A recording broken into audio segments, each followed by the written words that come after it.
Hi everyone, this is astrologer Tisch Aitken, and I'm here to discuss the astrological energy for the week ahead. We had a very powerful week last week that we're still dealing with. We had the spring equinox on Thursday, March 19th, and that marks the beginning of spring and officially marks the beginning of Aries season as well, and is the beginning of the astrological new year. And this is a time of planting seeds.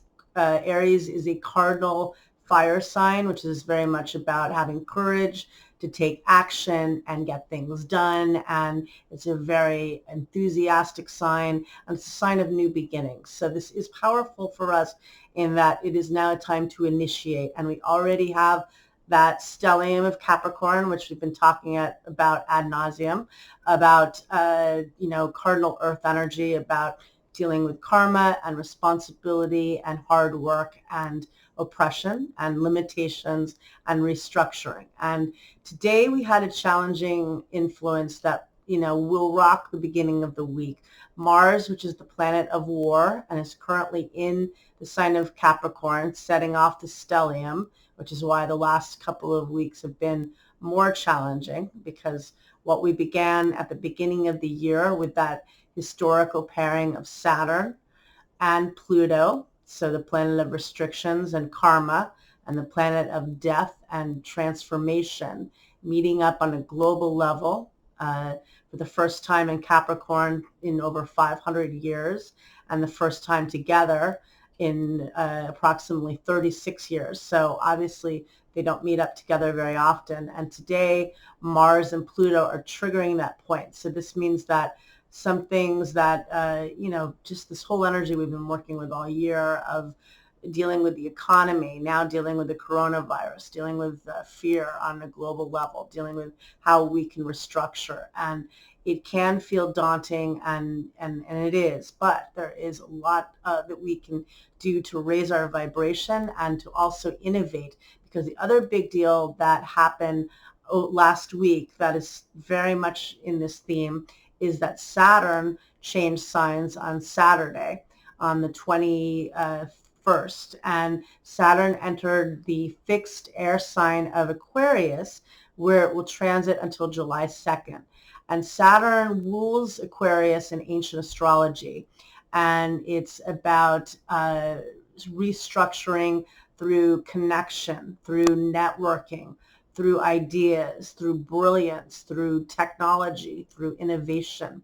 And a lot of businesses are going to be transitioning and segueing to a much more virtual platform. And I think each of us is getting a preview of that. And I've seen a lot of people in the past few weeks that have been hit in their particular industries being very innovative in how they can, get things done and accomplished, or get their message out, or however they're conducting business in a virtual way. And it's been a time that obviously has been very oppressive for all of us, because we're literally held back and confined, and that's very Saturnian. And you have to bear in mind that right now, up until the last couple of days, we had the south node of karma, what we're meant to release, also representing past old karma, and Jupiter, the luckiest planet, magnifying the story in its fall in Capricorn.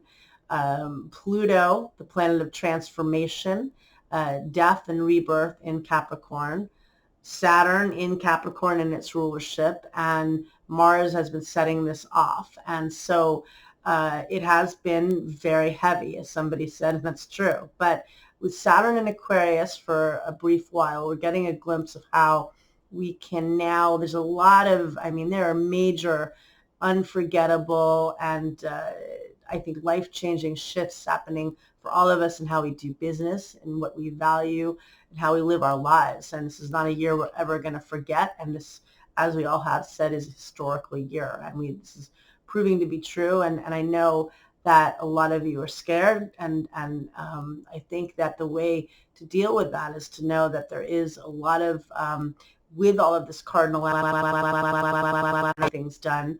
And Mercury is currently transiting in Pisces, which is where it's in its detriment in Pisces, but it also is very imaginative and creative. And so I think doing affirmations and manifesting and journaling. And I know it sounds Pollyannic, but I do believe in positive thinking. And I think that, whether it's doing something like listening to Dale Carnegie or however it is for you, something more traditional way of doing it, or if it's listening to people like Louise Hay, whatever it is for you to reinforce that there is hope and connecting and communing with other people. I think that's a really big deal. And this new moon tomorrow is also going to be very powerful. It occurs at 5:25 a.m. Eastern Daylight Time. And the chart I cast, because I'm on the East Coast, has Aquarius ascendant, which is interesting because Saturn has just shifted signs and has entered the sign of Aquarius. And so Uranus is the ruler of the chart, dealing with innovation, community. And I think a lot of people, even though that they do feel held back and confined right now, also have been reaching out a lot and connecting with people. And there is more of a reevaluation of how much, as much as we can be independent in the digital age, how much we do really need one another. And I think that's really getting impressed on all of us. And so in this new moon chart, Aquarius ascendant, and it's a new moon at 4 degrees of Aries, and it's conjunct Chiron, the wounded healer. And so obviously there are a lot of pronounced wounds for all of us right now, but this is an excellent time for taking action and taking steps to begin the healing process and to get work done. And that's the good thing, is that even though we are restricted on some level, we also have so much cardinal energy to get things accomplished. And keep reminding yourself and keep doing that. However it is, get rest, take care of yourself. That's very critical. I think manifestations and meditation and talking to people that raise your vibration, whatever it is for you.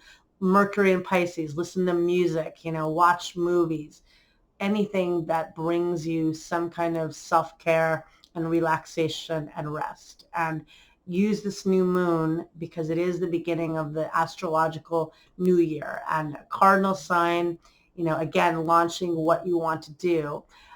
Set your intentions. It can be at any time in the day. You don't have to be up at 5:25 a.m. Eastern time. I won't be, but hopefully. but yeah, it's a good new moon. But bear in mind that Mars, which rules the moon, is going to be sandwiched between Pluto and Saturn. So there's a restriction in this, and there is a frustration and anger in this that we're all feeling, and feeling bottled up and not knowing what's happening. I think that is a realistic way to feel, but trying to tap into the higher octave of Mars, which is Pluto, and is a key player today, and to try to transform that anger to get things done and to empower yourself. And that's the good thing about the new moon in Aries, is you can empower yourself. You are not without access to things and tools that you can make use of. And as we get further into the week, I think the energy actually is going to get quite a bit, has more hope and joy in it, I think, because Venus is, so the moon actually is going to change signs and enter the fixed earth sign of Taurus, which is ruled by Venus, and it's going to change signs on Thursday morning, and it's going to be in Taurus until I believe Saturday, over the weekend. And Venus is currently in the sign of Taurus, which is the sign it rules. So it's a really beautiful placement of Venus.